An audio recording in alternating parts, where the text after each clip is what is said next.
A estas alturas, la gran mayoría de ustedes deben estar al tanto del escándalo, entre comillas, que se produjo cuando el domingo pasado, reciente, se informó que el Papa, durante un encuentro con los obispos de Italia, a puertas cerradas, que tuvo lugar el 20 de mayo en Roma, se expresó con un tema de, digamos, la jerga italiana, que es un término derogatorio para referirse a las personas homosexuales, y específicamente cuando le plantearon que los obispos italianos estaban revisando la política para aceptar candidatos a los seminarios, y esa política quería ser, entre comillas, más flexible con personas con atracción a personas del mismo sexo, con personas homosexuales. Y la expresión del Papa: ya hay demasiada homosexualidad en los seminarios, pero no utilizó la palabra homosexual, utilizó una palabra,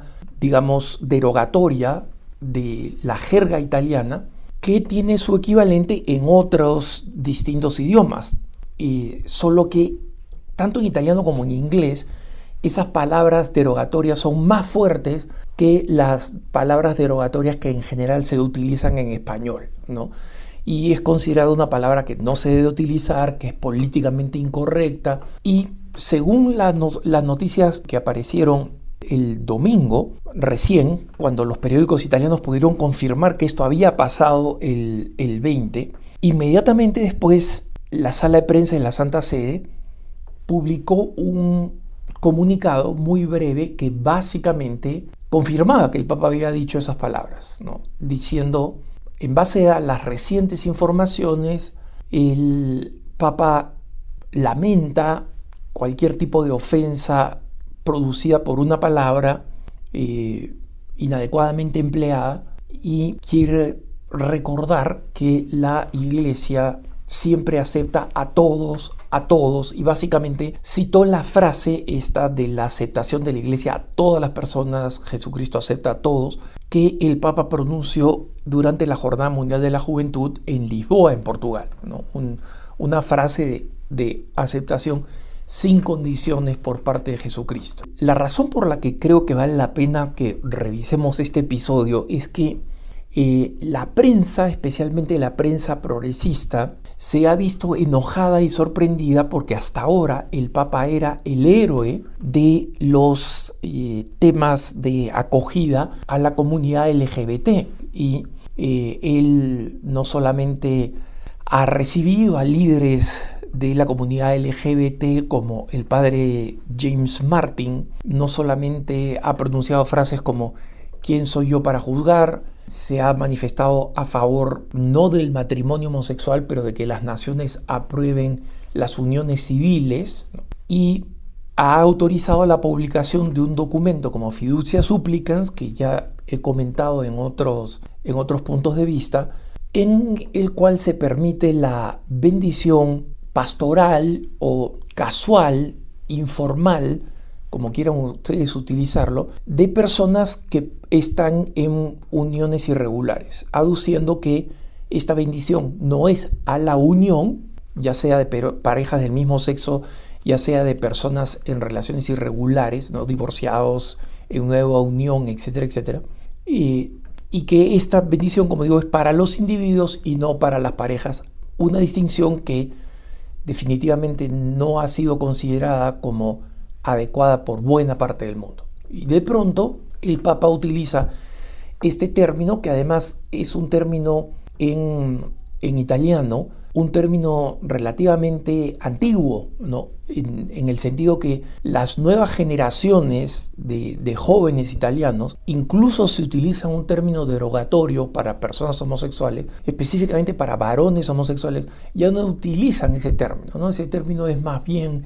de la generación X, de los baby boomers, para poner una generación, y fue el término que utilizó el Papa.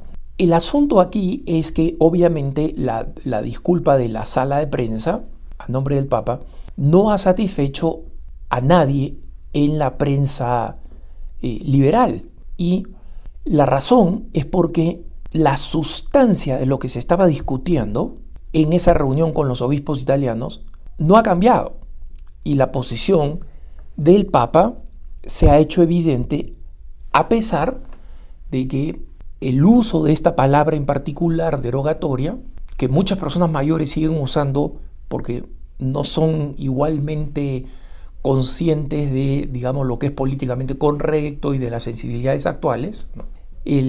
Han distraído sobre el tema esencial. Y déjenme explicarles el tema esencial. Es el siguiente. El año pasado, los obispos de la Conferencia Episcopal Italiana se reunieron en Asís, ¿no? El hermoso lugar de San Francisco de Asís, la tierra natal, donde está su tumba, de Santa Clara de Asís, y también donde está la tumba del beato Carlo Acutis, que pronto va a ser canonizado. Y en esa reunión revisaron las normas de formación para el sacerdocio. Estas normas que todo episcopado debería tener, que es conocida por su nombre en latín, Ratio Formationis Sacerdotalis, es decir, la estructura de la formación de los sacerdotes, incluye detalles y normas sobre todo el proceso de formación. Pero parte de ese proceso de formación incluye cuáles son las normas con las cuales se acepta o no se acepta una vocación en un seminario. Y las normas existentes hasta ahora, que fueron establecidas décadas atrás por la Congregación para la Educación Católica, que en esa época supervisaba los seminarios. Digo en esa época porque actualmente los seminarios están bajo la autoridad del Dicasterio para el Clero. Antes estaba bajo la autoridad de la Congregación para la Educación Católica. Pero todos los documentos sobre formación en seminarios publicados a lo largo de la historia, especialmente la historia reciente, por la entonces Congregación para la Educación Católica, siguen siendo vigentes, a pesar de este cambio. Ese documento establecía claramente, especialmente después de la gran crisis de los abusos sexuales en Estados Unidos y en Europa, el documento decía que las personas con tendencias homosexuales profundamente insertadas no pueden ser aceptadas en el seminario y que tiene que haber un discernimiento para aquellas personas que revelan una cierta atracción del mismo sexo para asegurarse que esa persona no se describe ni se define a sí misma como gay o como homosexual, sino que reconoce esta atracción, pero tiene la madurez suficiente para garantizar que va a poder vivir el celibato y va a poder vivir una vida íntegra como sacerdote. Muchos de ustedes se preguntarán, como me he preguntado yo, bueno, ¿dónde está la línea que distingue una cosa de la otra?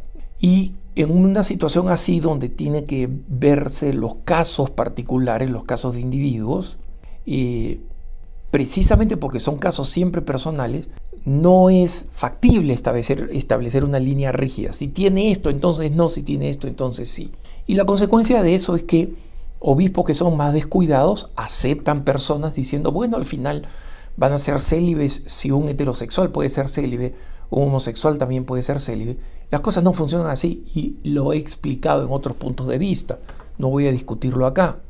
Solamente señalo que para una persona con una fuerte atracción a personas del mismo sexo, vivir en un seminario es como si mandaran a una persona homosexual a convivir rodeado de mujeres constantemente. Entonces, miren lo que eso significaría para su vida de castidad, para su paz interior, para poder formarse.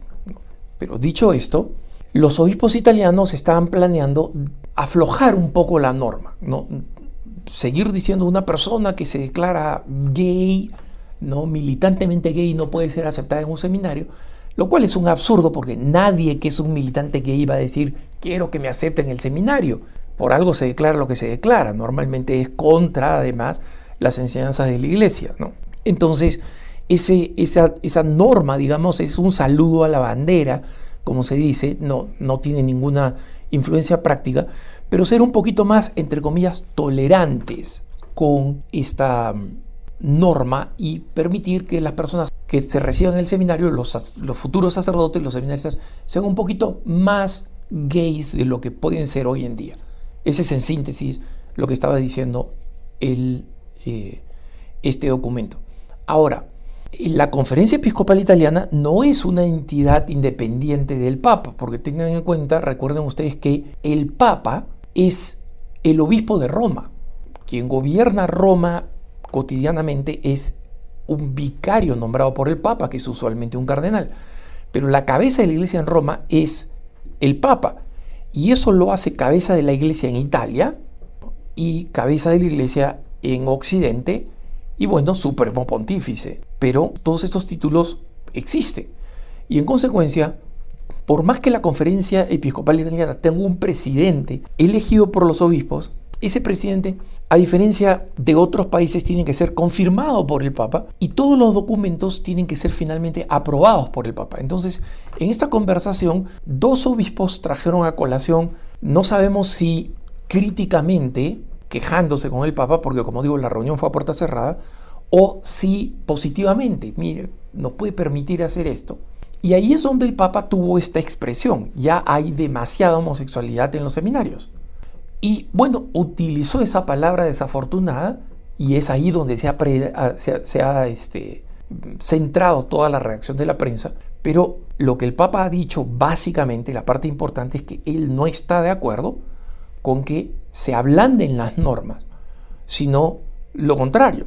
Y como decía un comentarista laico, no un comentarista religioso, en el periódico Corriere della Sera en Italia, el periódico más importante, decía: acá lo importante más que la expresión del Papa es que el Papa estaba manifestando un rotundo no a que las personas homosexuales, que por supuesto que son aceptadas y bienvenidas en la Iglesia, porque es lo que Jesucristo hace, no son, sin embargo, candidatos viables para ser sacerdotes. Punto. Eso es lo más importante. Es un no del Papa a esta modificación de la Conferencia Episcopal Italiana.